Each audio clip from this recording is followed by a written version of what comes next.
So let's try to start this again without spilling my coffee everywhere. That would be great. Hello, my name is Rachel and I'm here today to do round number 2 of my LGBT plus recommendations video. So I'm just going to get straight into it. I recommend 5 books in these type of recommendations videos, and yeah, these are all LGBT plus books. I do my best to try and get some from different genres, so like there's a lot to pick from. So yeah, I'm just going to get started. So book number 1 is one of my favourite books of all time, I think, and it is Let the Right One In by John Ajvide Lindqvist, I think. This was originally written in 2004, but that was published in Swedish, and then I think it was published in English around 2007. And I studied this at university as part of a Gothic class. So this is a paranormal horror set in Sweden, and we follow a young boy called Oscar who is 12. I found this terrifying, like absolutely terrifying. Like trigger warnings for graphic violence, paedophilia, rape, consent, all of those like big hitters. But this is one of the most scary books I've ever read in my life. It really scared me because it definitely followed like the human condition and the human being like the source of fear, even though it kind of wasn't, but it kind of was. And I loved how he wrote it. So the character in this that is the reason that I'm recommending it is a character called Eli. This is a character that Oscar meets during the book. We never really find out gender throughout the book that I read, which is the English translation. It switches between he and she all the time, the pronouns. However, in the original translation, there isn't gendered pronouns. The only gendered pronouns are when Oscar talks about Eli. When he talks about her, it's his perception of the gender of Eli, and his perception is that she's a girl, so he uses gendered pronouns of her. But in the original Swedish, the outside of his perception, it's all non-gendered pronouns, which is really, really cool. And it sucks that the English language doesn't have non-gendered pronouns. Maybe they should sort that out, although I don't know who you go to sort that out. Who knows? But yeah, we do find out a bit of the backstory as to this whole situation, which I don't really want to discuss because it's like spoilers. But yeah, that was a really interesting character, and I really enjoy like looking at the sort of use of pronouns and not using pronouns, and in the English translation switching between pronouns to try and confuse the reader.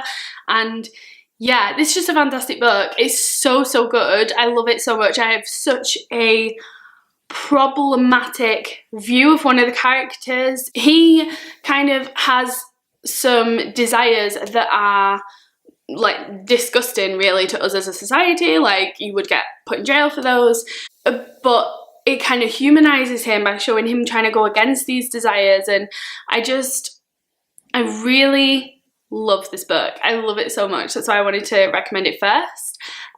So yeah, I mean, I don't really know what box we're fitting in. I'm going to say like gender non-binary is probably where you would put this book in terms of LGBTQIAP plus categories.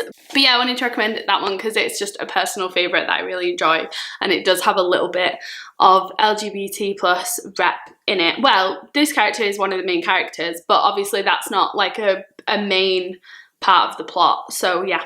The next book that I wanted to recommend was a book that I read last year, I think, and it is The Gustav Sonata by Rose Tremaine. So I gave this 4 stars when I read it, and I thoroughly enjoyed it. I read it in the run-up to me moving to Switzerland because it's set in Switzerland, and I was really excited and I wanted to read a book about Switzerland. This book was originally published in 2016, and it was nominated for the Women's Prize for Fiction. I think it was the Bailey's Women's Prize when it was nominated, but I can't remember.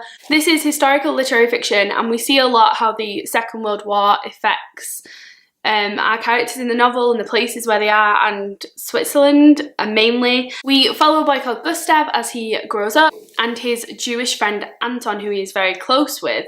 The Gustav Sonata is really weird because it seems like a really quiet novel, even though so much happens in it that it's not quiet. There is a lot going on. We span a lot of years, but it just feels kind of like calm and quiet, which, yeah, I don't really know why it feels like that, but it does. And I found it very encompassing when I first read it. Like, it was very, I read it very quickly. I mean, it's a short book, but I read it quickly than I would usually read a literary fiction, and I just found myself swallowed up by it, and I was really interested in the relationship that we find in this book. And yeah, it was one of those books where I put it down and it just made me smile, and I just enjoyed it a lot. And even though it was a quiet book, it kind of has stayed with me, and it is one that I really remember fondly. So that is great. We have a male-male romance in that one. Next is a graphic memoir, and this is called Spinning, and it's by Tilly Walden.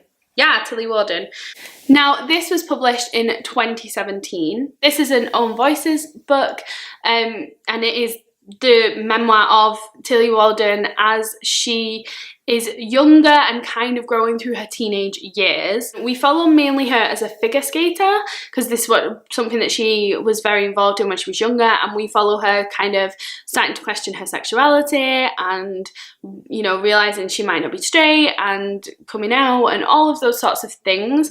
But what I adore in this graphic novel is the artwork when it talks about the tricks that she would do for figure skating.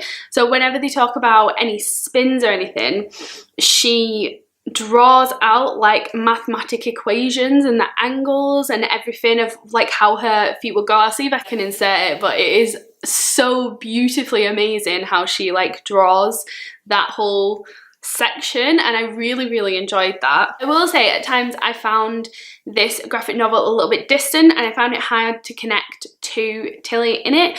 However, I think this is due to the fact that she talks a lot in the book about having anxiety, finding it hard to talk to people, and I think that's what it is. I think there's a bit of a disconnect because she does like feel anxious talking to people, and I think that comes across in her work. However, I did thoroughly enjoy it, and graphic memoirs are one of my favourite genres. I haven't read many of them to be fair, but I really enjoy them. When I read them, they tend to be like some of my favourite graphic novels. This was definitely a great one, and it's just really beautifully drawn and told, and just, yeah, it's beautiful. The next book I think I have mentioned a few times recently, and it is As I Descended by Robin Talley. This is an Own Voices novel. Robin Talley, I'm not sure how she identifies, but she is married to a woman, so she's either like lesbian, bisexual, pansexual, whatever. So yeah, she is writing from an Own Voices perspective, and As I Descended is a Macbeth retelling, and I loved it. So I wasn't expecting to love it as much as I did. It really shocked me because I just thought it was just like, oh, I'll just pick this book up, but it was amazing. So our main characters are Maria and Lily, Macbeth and Lady Macbeth, and we kind of follow their relationship. They're already together when the book begins, and they are at high school, college. I don't really know how school systems work in America, but they're at some sort of thing where they live there, so maybe college, I don't know. But yeah, they are there basically, and Maria wants a scholarship, but a lot of people at her school are competing for this scholarship, and basically they decide, oh, it must be before college then, because why would she want a scholarship otherwise? I don't really know.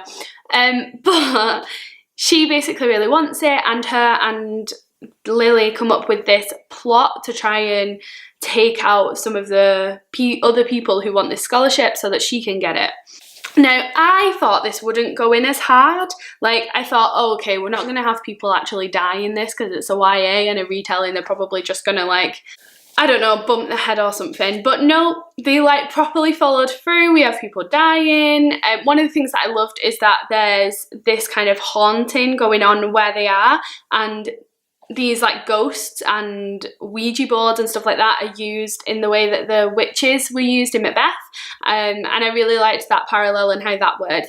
In this book we have FF couples, we have MM couples, we had people from different cultures and places in the world, and we also had a disabled character. Lily is disabled, and she often talks about her disability. She talks about how it is debilitating at times and how she sometimes can't walk, and there's a moment where her girlfriend leans on her and is hugging her and is a bit upset, and we are in Lily's point of view, and she is talking about how like she wants to support her and wants to make her feel better, but like her legs are shaking, she literally can't hold herself up while Maria is leaning on her. And it just really stuck out to me because it's very rare that you read, number one, from a character who has a disability, and number two, from one who discusses it.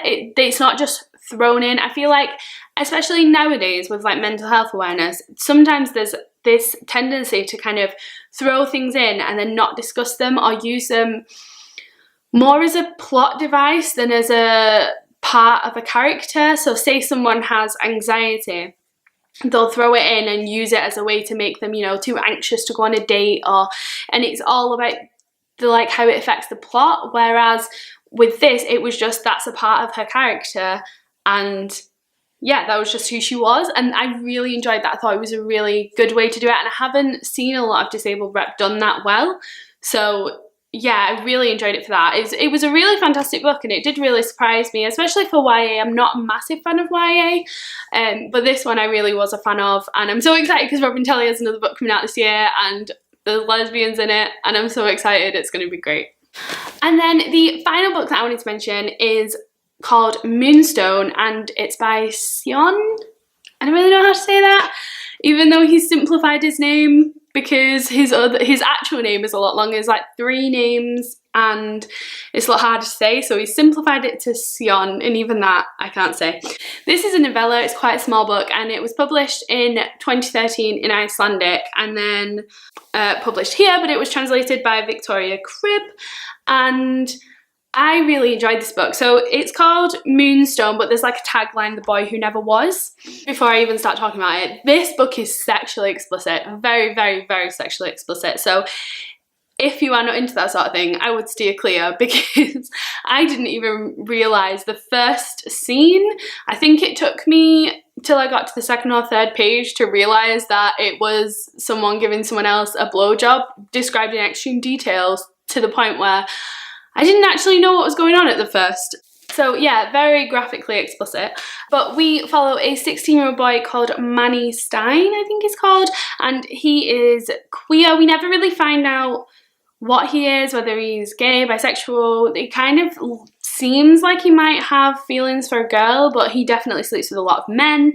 He sleeps with men for money as well as for his own enjoyment.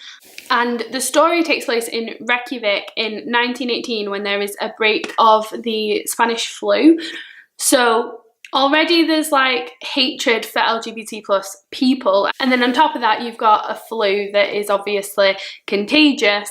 There's more worry over people being like promiscuous, which this character is. This book was very surreal. I gave it 2.5 stars, but it's stuck with me in a way that 2.5 star books never stick with me, so maybe it should have been higher. But I really, really enjoyed it, and it was just a really weird, it takes place over 3 months, and I've just found my head going back to it a lot and just thinking about the story. So yeah, maybe it was better than 2.5 stars.